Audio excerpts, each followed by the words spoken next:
Thank you, Engineer Singh, for your cooperation in our time management. In the view of time management, I'm going to ask that we hold all the questions and we'll have a question period at the end of the presentations. It gives me great pleasure to invite the next speaker to the forum. He's a personal friend of mine. We were at university together. We were in the same class. And then we were both joint presidents of APET. I succeeded Engineer Furlonge. So Engineer Dr. Ray Julian Furlonge has had extensive training and experience in traffic and transportation engineering and planning. He obtained his PhD in civil engineering in 1993 from the Indian Institute of Technology at Roorkee in India, for where he has been an external examiner for PhD candidates since 2008. He is a certified project management professional, a fellow of the American Society of Civil Engineers, a fellow of the Institute of Transportation Engineers, a fellow of the Association of Professional Engineers, and a member of the Association for European Transport. He is a past president of APET, a part-time lecturer at the University of Trinidad and Tobago in the bachelor's degree program in civil engineering, and a part-time lecturer at the University of the West Indies in a master's degree in geoinformatics and urban and regional planning. His topic is towards a preparation of a workable egress plan for the capital city of Port of Spain. Without further ado, I welcome Engineer Dr. Ray Julian Furlonge to the microphone.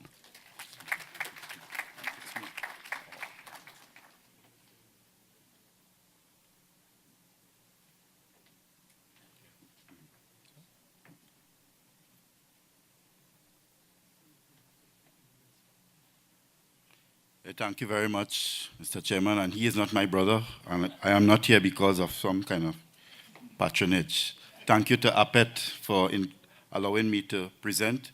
I'd just like to take you back to a little retro. I know we all like retro in Trinidad. So, what we use here, this. In November 18, 2008, we had major flood in Port of Spain, frustration for public transport to get home.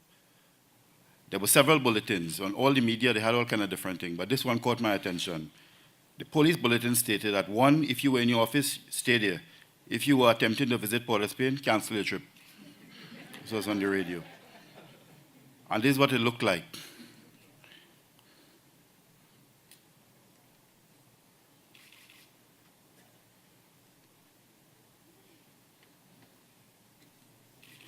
This is the PTSD Transit Center, commonly known as City Gate.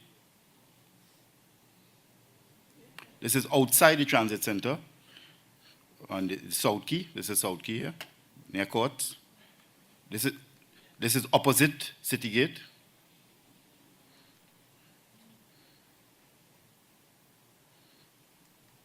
This is Barataria roundabout. This is the emergency response place.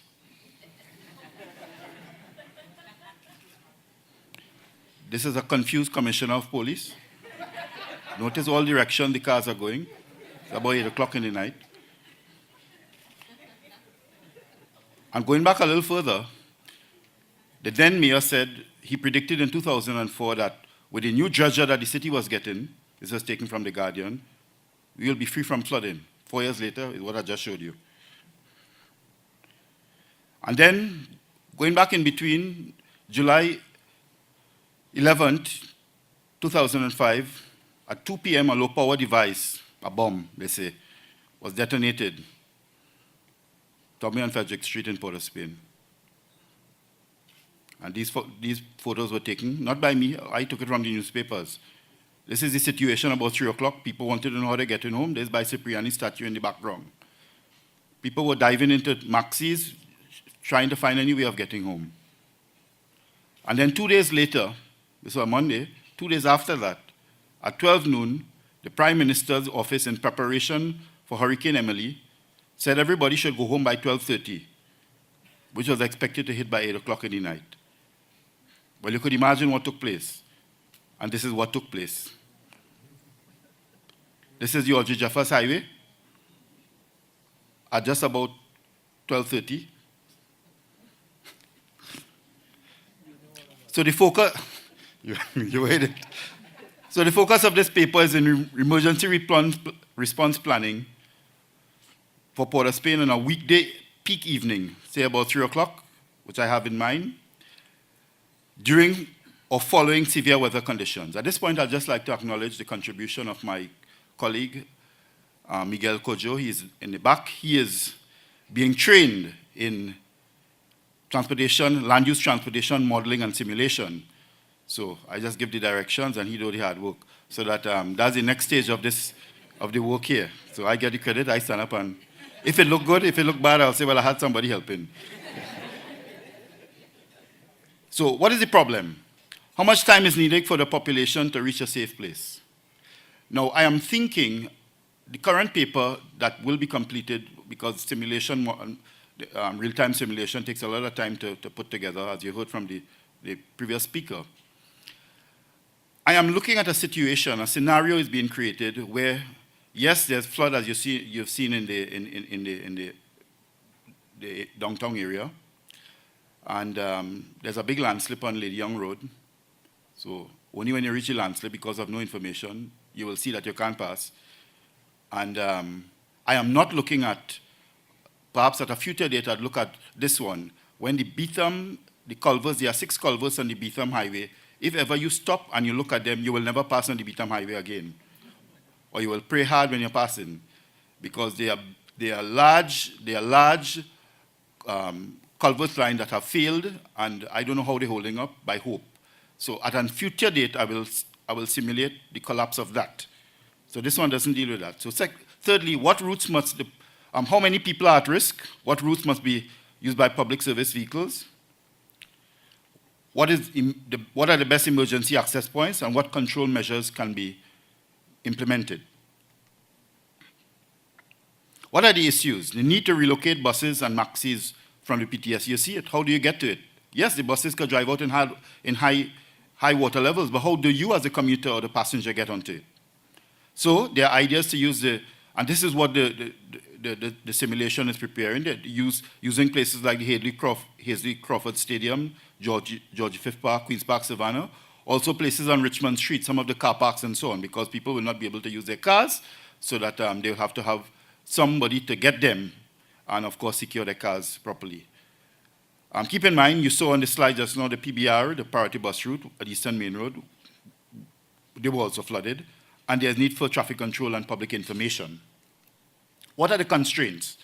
Number of police officers for traffic control and enforcement, power outage including traffic lights, financial constraints, allocation to the limited allocations to the Ministry of Works and Infrastructure, number of buses, lorries, and so on to move people out, whether public or private, assumptions, as I told you, about the Eastern Main Road priority bus route, Lady Young Road, and so on. Will they exist?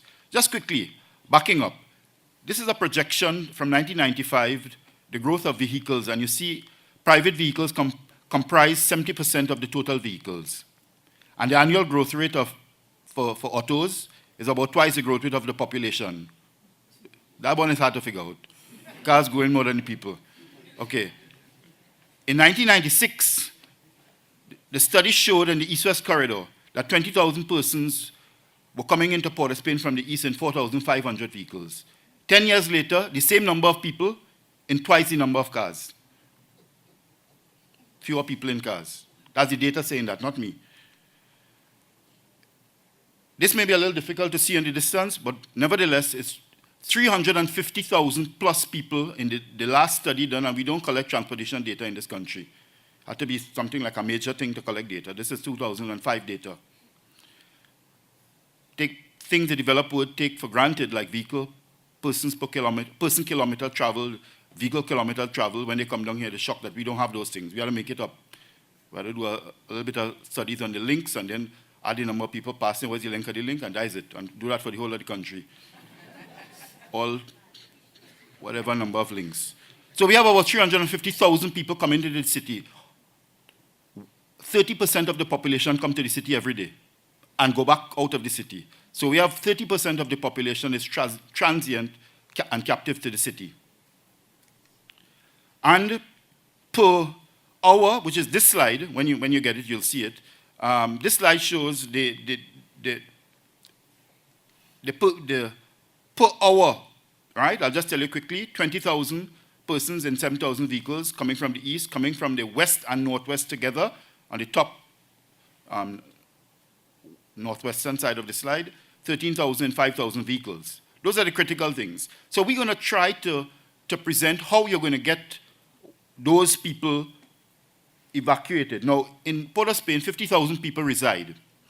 We believe, it used to be 90,000. We believe that, well, we are making the assumption that we are trying, 20 to 30,000 people in Port of Spain, although they live there, you'll have to get them out. Somehow they wouldn't be able to stay in the type of disaster. So we're including them. And we're also assuming that 35% of the people would be in, would continue to drive in their car. They're going to go through the flood whether you like it or not. They ain't leaving their car back up. You could tell them how much security. So we assume 35% of the people. So 65% we have to get them out. The rate of car occupancy, private car occupancy, is 2.5 from the last survey, again 2005.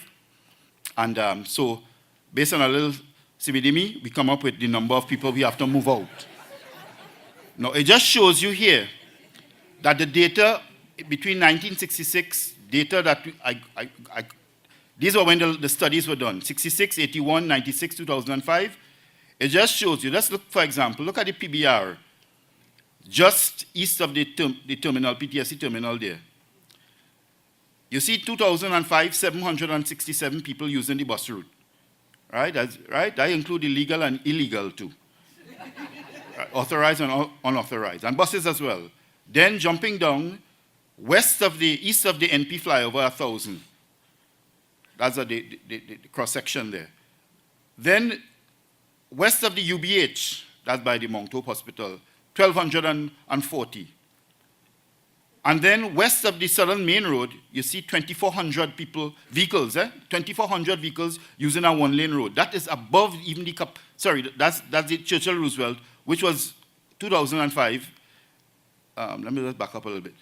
The PBR west of the bus route, let me not get ahead of myself. 1,240, a roadway of that nature has a capacity of 1,600. Ideally, it will be 1,800, the traffic analysts say.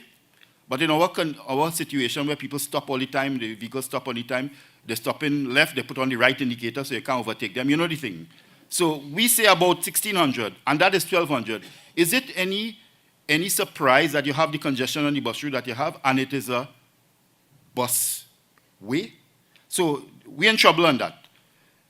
In terms of this area, in terms of the area in Port of Spain under study for preparation of evacuation, is this light blue sketched area. 65% of the people from east, west, north, or northwest come into this area. 65, so we captured that as the area we're going to study. We're not taking the whole of the Port of Spain City Corporation or City Council area, but we are taking this area because the study showed that 65, so you could work it out where it is, the Queen's Park West, Queen's Park East, Beetham Highway, Charlotte Street, Piccadilly, and so on. You can figure out the area there, but that is the area we're trying to help to get out of the city in the event of a disaster. And then you look at the schools. The dots here show the schools all over the entire region of Port of Spain. It's interesting to know that most of the children in schools, they don't have their own cars anyhow, so they are captive for some form of evacuation. And then we look at the primary routes in Port of Spain, and these are what they are. 4 traffic lanes eastbound out of Port of Spain. So you have the Beetham. Yes, the inquisitive person, the student here will sit down like, that's wrong, it's really 5 lanes. Well, I work in with the one of the lowest capacity. You know, it's like the nuts bottle syndrome. If you turn over a nuts bottle, it's going to be caught in the constriction. The constriction is 2 lanes. Yes, we know there are 3, right? So we have 2 on one on the Eastern Main Road, 1 on the bus route, and 2 on the Beetham. Yes, we know there are 6, but in part of the Beetham, there are 4. So that's how I end up with 4. Good? 4 traffic lanes westbound. Yes, we know there are 6 in Port of Spain, but when you reach the other part of Wrightson Road, you're getting 2 lanes. So bear with me, right? 4 lanes out. Yes, we know you have Arapita, we know you have Chagrit, but where does Arapita come out to? Back to Chagrit, Western Main Road, right? So we're working with the ultimate constraint in the routes. So 4 westbound, 3 traffic lanes, west and northbound out of Port of Spain, like through Maraval and so on, Serpentine Road, and so they all come back into something, they come back onto the Western Main Road. So 3, trust me, right? If you don't trust me, check it out yourself. 3 traffic lanes, east and southbound, into and through Port of Spain. You know, people, when they had disasters, man, say, these are easy thing. Just make the 6 lanes on the Beetham Highway all eastbound. I said, but there are people living in the West. How are they going home? We just jump off and say these kind of things. We bring in a science and engineering to it. What is the provision of public transport? Well, just now I told you about the capacity of a lane of the order of 1,600. I told you about the private car occupancy, 2.5, and we catering for 35% of the people still jump high, jump low, they're going in the car. I told you about the 20,000 people coming in and have to be evacuated, and about the 13,000 in the one direction have to be evacuated in the other direction. With those fancy figures, I came up with these figures that you're seeing here now. We would need, in that scenario, those assumptions, 13,000 people to be moved in a maximum of 3,000 public vehicles, meaning the 35% who use in their cars, they will continue, but the capacity of the road will be limited to the balance here. Hope you're following. I'm not going too fast, but the moderator limit me, and he buffed me up here before he left, so I have to stick to the time. 7,000 persons per hour in a maximum of 4,000 vehicles going in the other direction. Let me just back here to show you what I'm talking about here. I'm following this thing. 4 lanes east, 4 lanes west, 4 lanes west and northbound, 3 lanes east and southbound. So we're following them. A is that 7,000, maximum of 4,000 public vehicles, 9,000 in 28 public vehicles, 6,000, etc. These will be shown in the paper when it's completed because we're putting it and we're going to show it in the results in charts and maps and so on. I just want to jump ahead, leaving all the data and the fancy talk on the data and so on. They need to manage lanes. If everybody occupies all the lanes on the roadway, there would be things like emergency vehicles will have to pass through. A simple thing like a tow vehicle, commonly called a wrecker in Trinidad. I don't like the term wreck because it literally wrecks your vehicle. The proper term I would like to suggest, there's room for tow vehicles. Vehicles will be disabled, vehicles will be shut down for whatever reason, right? So you have to create managed lanes that you can manage. This managed lanes can be made flexible by adapting them operational, cyclical, or unpredictable and changing traffic patterns. An example of a managed lane can be an HOV lane. Yes, I know you will tell me in Trinidad that car work is optional. Begin to see the people could drive over in any lane.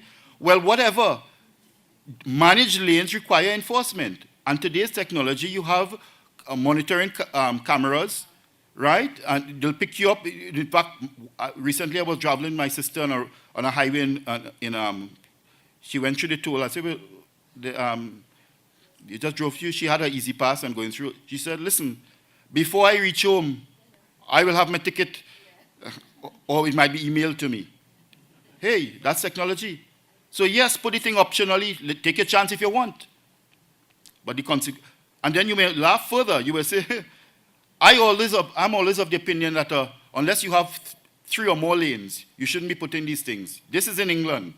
They have 2 lanes in the road. 1 lane for HOV and 1 lane for the rest. And the rest jam up because all of them is 1 or 2.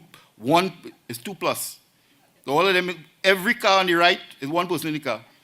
They didn't get the idea yet that, hey, if you put an next person, you'll get HOV because there's 2 plus. That is how we don't understand our love affair with the car. Public communication. There should be helicopter monitoring. In that last disaster, when every radio was given a different bulletin, if you had helicopter monitoring, it could have been transferred to a single entity that would have exclusive permission to broadcast the up-to-date information on the status of the incident so that the media in turn could give it to motorists. Everybody is listening to, well, I listen to 107.7, my son listens to 96 and 47, all kind of thing. But at least all of them will have it. You get the picture? Right. This entity would communicate in turn with B-Mobile and Digicel authorities and whoever else comes, in order to text customers. They're doing that in some things now, right, with similar information. But it's a single entity. Public communication must be a single entity. In fact, simply letting people know what the problem was when that disaster would have allowed them to sense evasive action. Like the one with the hurricane, I wasn't going to go to work that day. Critical traffic intersections, right? The police need to be out at all the critical intersections to assist in ensuring that the vehicles go through and are not confused. Tow trucks need to be standby at strategic locations, so in the event that people need to get out of the lane, they can handle it. Then there are some instances you may have to consider using the ferry. People may have to, whether they love their car too much or not, leave their car, control it safely, tell them, guarantee the protection of the vehicle, and let them take the ferry. Drop them off at Point Lisas. I'm talking about the big ferry now. Drop them off, or even the water taxi at the strategic locations. And finally, this paper has given key components of an execution strategy to manage emergency response, transportation planning for the capital city. The Cabinet of the government should appoint a standing advisory committee on national emergency response, transportation planning, and traffic management. The committee would comprise key persons in the transport industry and would invite participation from stakeholders as and when required. Thank you very much.